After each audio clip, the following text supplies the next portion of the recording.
another turning point in our life was the encouragement of Brother Jean Papineau and his wife. Now, you had mentioned to me earlier that Brother Papineau gave you an illustration. Yes. That really got you thinking. What was that? Yes. When we were deciding to move, there was always fears, certain fears, despite the fact that we were kind of already have the decision to go. So I mentioned this to Brother Papineau about the fears we had. So he gave me an illustration. He told me, imagine there's a father, and in front of him is a table, and on top of the table is his baby child of 2 years old. And then all of a sudden, imagine that the child jumps to the floor, and he asked me, what do you think the father is going to do? And I said, well, he's right away gonna try to grab his baby. So a boy, he hit his face on the floor. And he told me, well, that's exactly what Jehovah is gonna do if you jump to Peru, if you step over to Peru. So that was beautiful. And that gave us the strength, we can say, to achieve and take the decision to move to Peru. So what an illustration to get your minds and hearts thinking on it. Yeah, like he said, there was many fears, and also we had our lives in Canada, our families. We had never been away from our families, but the encouragement we received definitely made a good impression. And then we prayed about it, and yes, we thought that it was possible for us. We've just been hearing from Jose and Andre Ina Palais from Peru. This is a couple who have just graduated from the 152nd class of Gilead, and they are recounting their story on The Inside Story, which is, I don't know, a faux TV show that they broadcast at the Gilead graduations. It's their way of introducing an interviews element to proceedings, making it a little bit more interesting, instead of having just talks and interviews on the stage at Patterson. And I found this particular part of the couple's story fascinating, because what you have essentially is a circuit overseer giving terrible advice to this couple that's bordering on manipulative, if not outright manipulative.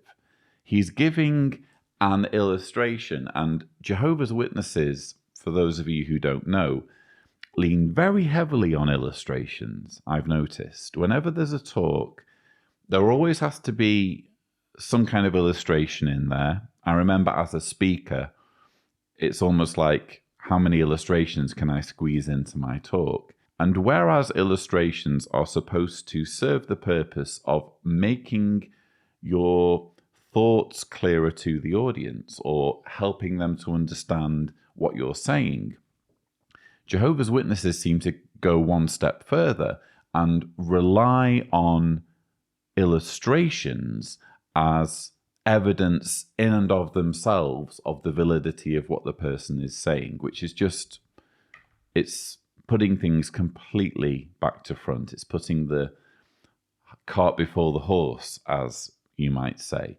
So here you have a circuit overseer saying, okay, well, you're thinking about going to Peru to serve where the need is great, and you're worried about doing that.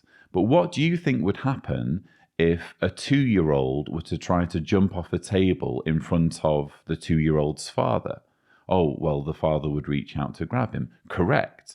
And therefore, that's exactly what's going to happen if you go to Peru.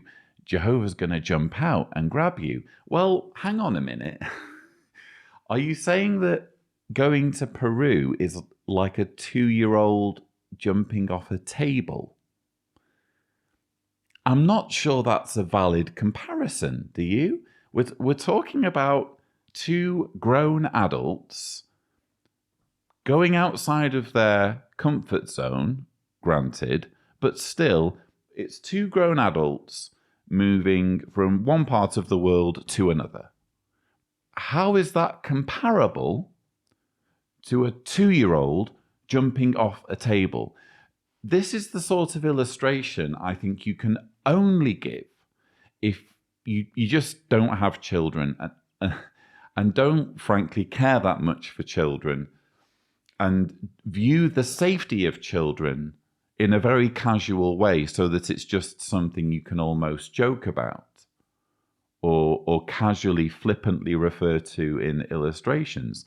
There's no way you can compare those two situations. What you're actually doing is saying to this couple that what they're doing is dangerous, maybe even life-threatening, when it clearly isn't.